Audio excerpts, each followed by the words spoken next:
14 Feb 1990 4:40 AM Voyager 1 ने ये तस्वीर कैप्चर की। पर इस तस्वीर की सबसे खास बात पता है क्या है? जो इमेज में एक ब्लू डॉट दिख रहा है ना, वो वॉयेजर से 5.5 लाइट आवर्स दूर था। यानी उस डॉट में अभी भी 13 फरवरी 11:18 PM हो रहे होंगे, जब आधी दुनिया सोने की तैयारी कर रही थी। इस वीडियो को देखने वालों के शायद ग्रैंड पेरेंट होंगे, जो उस स्पेसक्राफ्ट को बनाने वाली टीम का हिस्सा रहे होंगे। पर वॉयेजर आज भी स्पेस में काम कर रहा है। आपको अर्थ के आसपास एक लाइन दिख रही है। क्या आप जानते हैं ये लाइन असल में क्या है?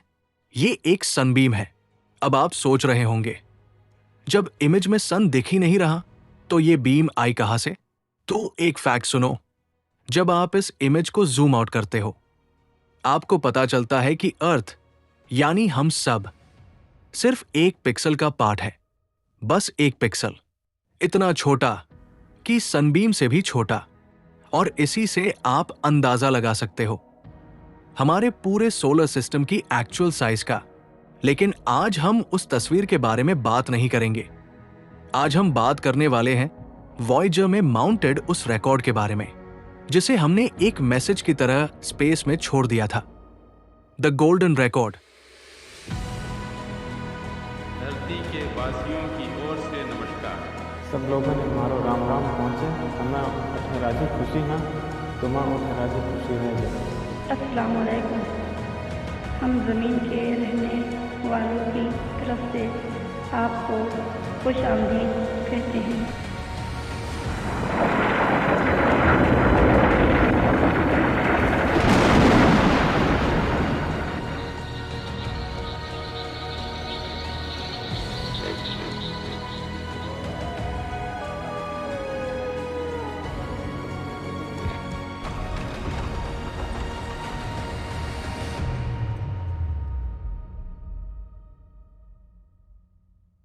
अगर आप चाहते हैं कि वॉयेजर के साथ छोड़ा गया ये पैगाम सिर्फ खाली स्पेस में ना घूमता रहे, तो इस कहानी का हिस्सा बन जाइए। सब्सक्राइब करके एरोसाइंस के मिशन का एक क्रू मेंबर बनिए।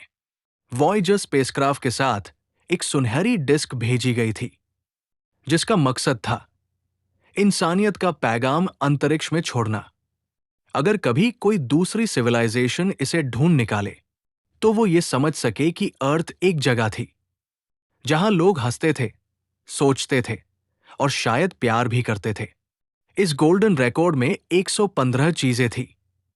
हर एक इतनी सोच समझकर चुनी गई थी, जैसे किसी ने पूरी दुनिया को एक छोटी सी शीशी में भर दिया हो। रिकॉर्ड में 4 हिस्से थे: images, sounds of earth, music और ग्रीटिंग्स। नमस्ते। हर हिस्सा इंसानी जिंदगी का एक अलग चेहरा था। म्यूजिक सेक्शन में 27 ट्रैक्स थे। हर कॉन्टिनेंट से एक सुर, हर धड़कन में एक कहानी। और इंडिया से भी एक क्लासिकल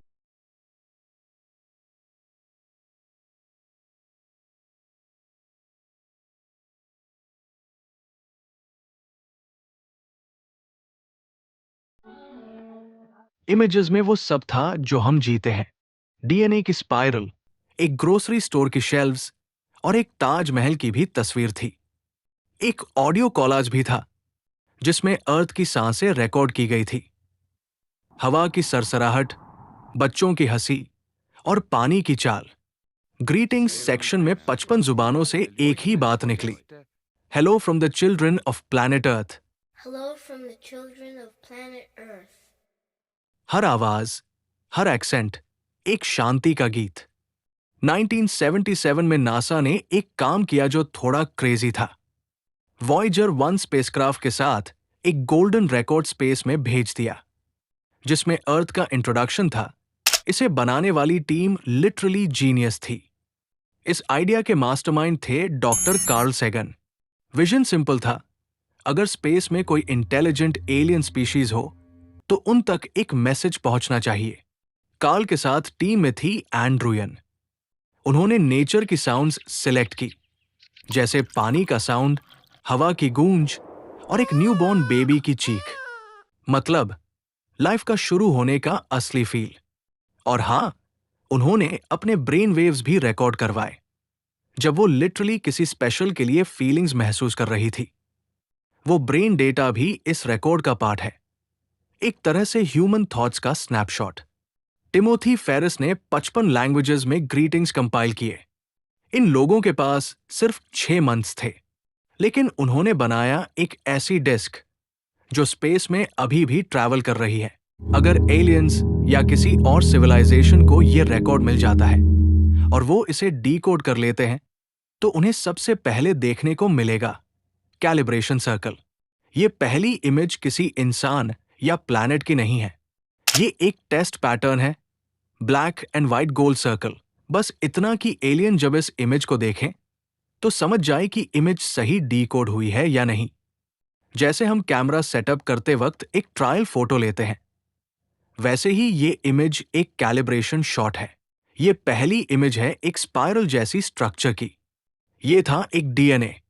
इसी से डिसाइड होता है कि किसी लिविंग बीइंग की आंख का रंग क्या होगा, उसका दिमाग कैसे सोचेगा और वो किस तरह ग्रो करेगा।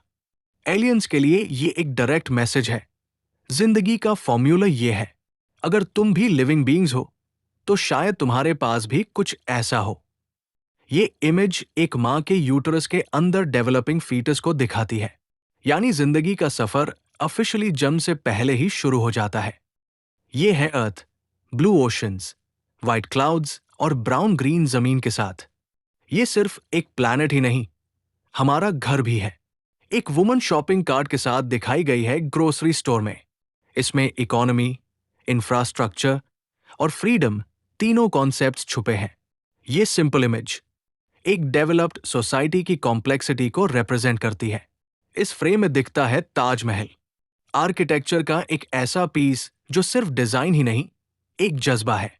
इसे देखकर एलियंस को समझ आएगा कि ह्यूमंस सिर्फ साइंस नहीं, लव और लॉस भी फील करते हैं। हम इमोशंस को स्टोन में कार्व करना भी जानते हैं। और भी काफी सारी इमेजेस हैं।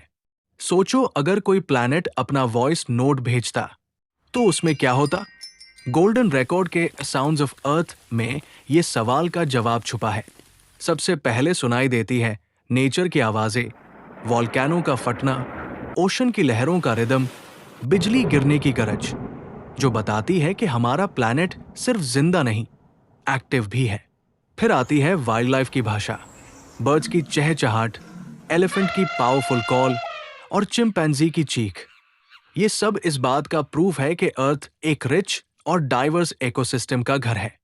और फिर 1977 में एक स्पेसक्राफ्ट ने अर्थ को अलविदा कहा, वॉयेजर। उसके अंदर एक डिस्क थी जिस पर दुनिया की तस्वीरें थी, आवाजें थी और साइंस भी। लेकिन सबसे अजीब बात यह है, वॉयेजर अब तक 23 बिलियन किलोमीटर दूर जा चुका है और अभी भी सिग्नल भेज रहा है। सोचो, एक रिकॉर्ड अभी भी स्पेस में घूम रहा है। शायद कभी किसी ने सुना होगा, या शायद कोई ऑलरेडी उसे देख चुका हो। और अगर कभी किसी ने जवाब दिया, तो क्या तुम तैयार हो सुनने के लिए?